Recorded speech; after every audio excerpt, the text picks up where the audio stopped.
علی کا بغض یہ نفاق ہے۔ یہاں یہ بات سمجھنے کی قابل ہے، کچھ لوگ محبت کا دعویٰ کرتے ہیں تو کیا ان کے متعلق بھی یہ بشارت ہے کہ حب علی من الایمان، کیا اس کے تحت میں وہ بھی شامل ہوتے ہیں؟ تو جواب یہ ہے کہ دوسری احادیث میں اس بات کو واضح کیا گیا کہ مولا علی شیر خدا کی وہ محبت قابل قبول ہے جس میں غلو نہ ہو، جس میں مولا علی شیر خدا کا جو مقام و مرتبہ ہے اس کو نہ بڑھایا جائے۔ اگر حضرت مولا علی شیر خدا کی ذات میں غلو کیا جائے اور آپ کی محبت میں غلو کیا جائے تو یہ تو ہلاکت ہے، یہ ہلاکت ہے۔ کچھ لوگ حضرت مولا علی شیر خدا کو الوہیت کے مقام پر خالق العالمین بھی کہہ دیتے ہیں، نیٹ پر کلپ موجود ہیں۔ کچھ لوگ حضرت مولا علی شیر خدا کو انبیاء یا انبیاء سے افضل سمجھتے ہیں، یہ بھی کفر ہے اور آپ کی محبت میں غلو ہے۔ اسی طرح اہل سنت کے مشرب کے مطابق حضرت مولا علی شیر خدا چوتھے خلیفہ ہیں اور حضرات شیخین کریمین رضوان اللہ تعالی علیہ مجمعین کا مقام و مرتبہ جو ہے وہ مولا علی شیر خدا سے بلند ہے۔ اس پر بہت سارے دلائل موجود ہیں۔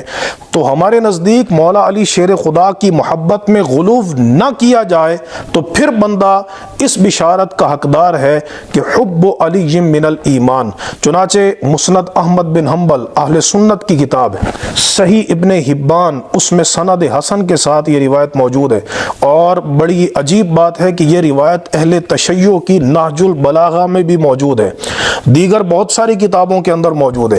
ہماری اہل سنت کی مسند احمد بن حنبل اور صحیح ابن حبان میں مرفوع روایت ہے کہ نبی کریم علیہ السلام نے حضرت علی کو فرمایا، علی تیرے اندر عیسیٰ کی ایک مثال موجود ہے۔ حضرت عیسیٰ علیہ السلام کے متعلق دو گروہ ہوئے، ایک گروہ نے حضرت عیسیٰ علیہ السلام سے محبت کی اور محبت میں انہوں نے غلو کیا۔ جو لوگ حضرت عیسیٰ علیہ السلام کو اللہ کا بیٹا کہتے ہیں وہ محبت میں غلو کرتے ہیں، اب وہ بھی گمراہ ہیں، ہلاک ہیں، انہوں نے بھی کفر کیا ہے، محبت میں کفر کیا ہے۔ اور ایک وہ ہیں جنہوں نے حضرت عیسیٰ علیہ السلام سے بغض رکھا اور وہ یہودی ہیں، وہ بھی تباہ ہیں، ہلاک ہیں۔ اللہ کے نبی سے، رسول سے جو بغض رکھے تو اس کا انجام ہلاکت اور تباہی ہے۔ فرمایا علی تیری ذات میں عیسیٰ علیہ السلام کی یہ مثال موجود ہے کہ ایک گروہ تیری محبت میں غلو کرے گا، یہ حدیث مرفوع ہے، تیری محبت میں غلو کرے گا، علی وہ بھی تباہ ہو جائے گا، ہلاک ہو جائے گا، اور ایک گروہ تیرے ساتھ بغض رکھے گا، علی وہ بھی تباہ و برباد ہو جائے گا۔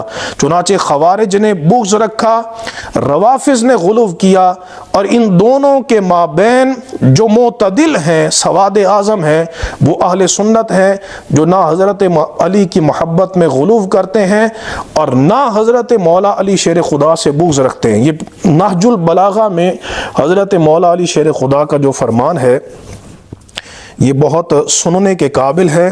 حضرت سیدنا مولا علی شیر خدا کے ملفوظات ہیں اور ملفوظ نمبر 114 ہے۔ حضرت علی شیر خدا کرم اللہ وجہہ الکریم آپ نے فرمایا، ہلاک فی رجلان، دو آدمی میرے متعلق ہلاک ہو گئے، دو آدمی۔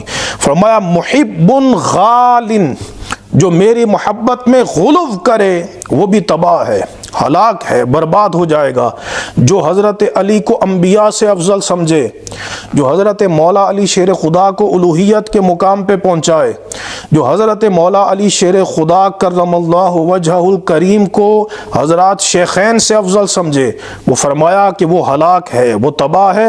وَمُبْغِضٌ قال، اور فرمایا جو میری دشمنی میں بڑا ہوا ہے، مجھ سے عداوت رکھے، بغض رکھے، وہ بھی ہلاک اور تباہ ہے۔ تو حضرت علی فرماتے ہیں اب تم نے اتباع کس کی کرنی ہے؟ تو فرمایا فَاتَّبِعُوا السَّوَادَ الْأَعْظَمَ، اگر تم علی کی محبت کی حقیقت پانا چاہتے ہو اور علی کے ساتھ تمسک کرنا چاہتے ہو اور تم چاہتے ہو کہ تم حد اعتدال پہ رہو تو تم سواد اعظم کی پیروی کرنا۔ اب سواد اعظم کون ہے؟ اہل تشیع کے قاضی نور اللہ نے مجالس المومنین میں تسلیم کیا ہے کہ ہر دور میں سواد اعظم اہل سنت رہے ہیں، ہر دور میں. اور حضرت مولا علی شیر خدا فرما رہے ہیں کہ اگر تم نجات پانا چاہتے ہو، کامیابی پانا چاہتے ہو، تو تم سواد اعظم کی پیروی کرنا. اللہ تبارک و تعالی